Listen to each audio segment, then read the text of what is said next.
Hey guys, it's me. Um, been thinking about this for a long time, and I figured it was probably finally time to make this video on my testimony for what Jesus has done in my life and how I came to know Christ.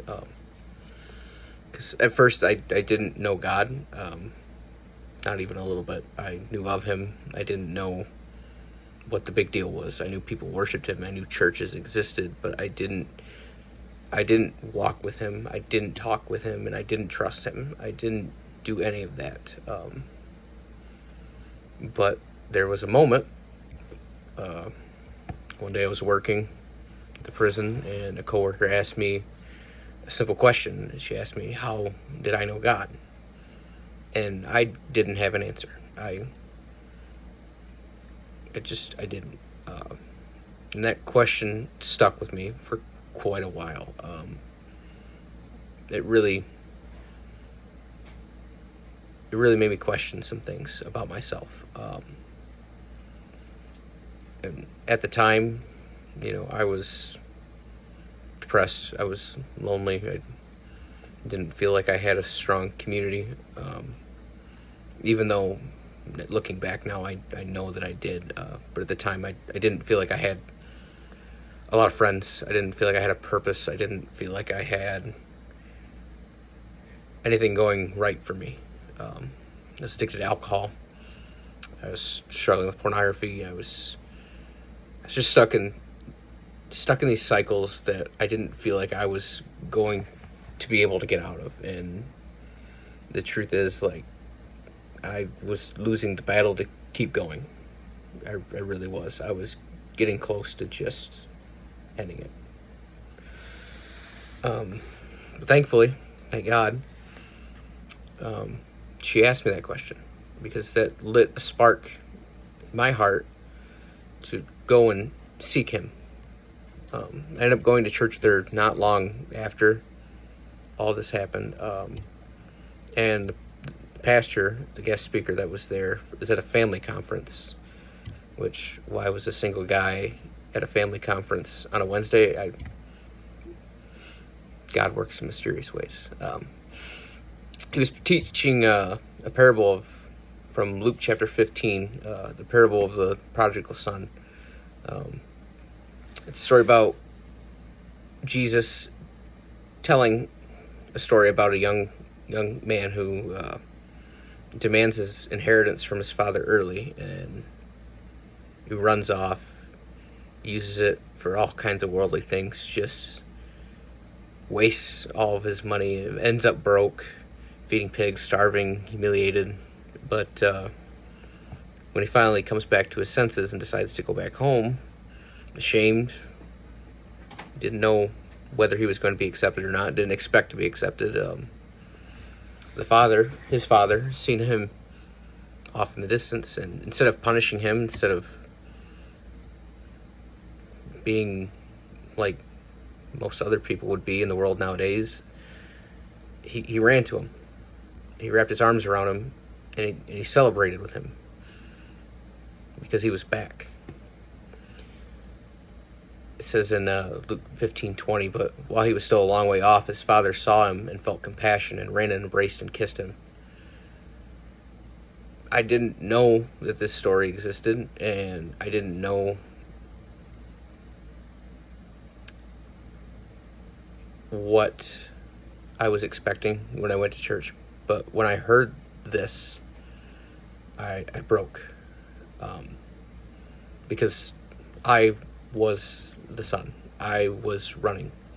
I was wasting what God had given me and trying to numb the pain instead of dealing with the problems that I was having. But at that moment, I realized that God was not mad at me. He was just distant. He was watching the road, waiting for me to come home. And that was May of last year. I know some people know my story. I'm not afraid to tell my story, but being truthful and honest about it, I was still a lukewarm Christian after this. I was living in the world while trying to follow Jesus, and you can't do both. You can't walk that line. You have to commit to Him, or you walk in the world. Then came Vegas this year, January, the end of January. I went to Vegas with some friends. Was trying to have fun. We were out on Fremont Street, and all at once, it just hit me that I didn't belong here anymore. I didn't belong in the sin. I didn't belong in the world. I wasn't entertained. I was disgusted. I was mad. I felt empty. I just seen the evil that the world truly is. So I left. I left them there to do what they wanted to do, but I went back to the Airbnb. And that night I truly gave everything to Christ. I dropped to my knees and I said, Jesus, please just take everything. I don't want this. I want to follow you. I do not want to live in the world. And since then, I've been in the Word every day. I've been fasting. I watch sermons. I take notes. I'm trying to learn how to follow and not say that I just believe. I've really tried hard to work on that. But then last week, out of nowhere, I've had a health issue. It has to do with my heart, and it scared me. It really scared me. It really slowed everything down for me. And it showed me that, like, even though that I had surrendered, I'd given everything to Christ, I was still focused on the wrong things. I was trying too hard to prove to people that I was trying to change. I was trying to lead before I knew how to lead. I was trying to carry more than God had ever asked me to. And in that moment, I realized that life is short. That this could end at any time. That I shouldn't be wasting my time on all of these different things that the world would look at me for. I should be focused on Him. And it was in that moment that I felt God speak to me, and He said that you're not meant to handle this alone. This is where you need to lean on me. So sometimes, yeah, God will give you more than you can handle, but it's not to break you. It's to bring you back to Him. This wasn't a punishment for me. It was grace. It was God reminding me that it's not about my performance. It's about my presence. That I need to stay with Him. 2 Corinthians 12:9 says, my grace is sufficient for you, for my power is made perfect in weakness. And God has been patient with me. He didn't wait for me to get it all together. He didn't walk away when I doubted.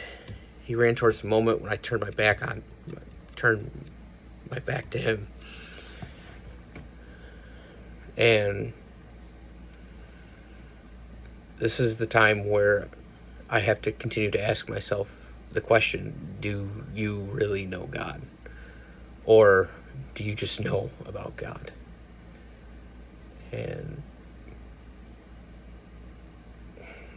I didn't know Him until I hit rock bottom, until I was done pretending. Until I came home with nothing but a broken spirit. And the beautiful thing about it is that's exactly where He met me. I'm not perfect, but I'm surrendered. I'm not where I want to be yet, but I'm taking it one step at a time. Wherever He goes, I'll go. Whatever He says, I'll do. I don't want a life. I want to live a life just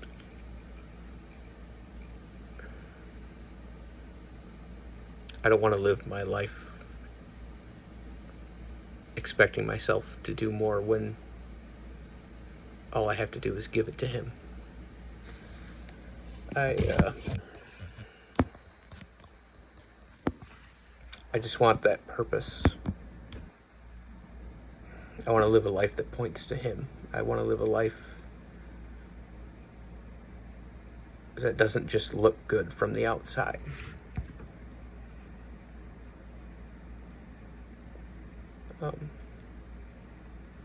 But yeah, I just figured this is something that I probably should get off my chest. It's a long time coming for me, I think. Thank you for watching. If you sat and listened to the whole thing, I know a lot of people probably won't. That's fine. I just pray that you know that God loves you, and I pray that someday everyone will be able to see that, be able to experience God's love. It truly did save me. So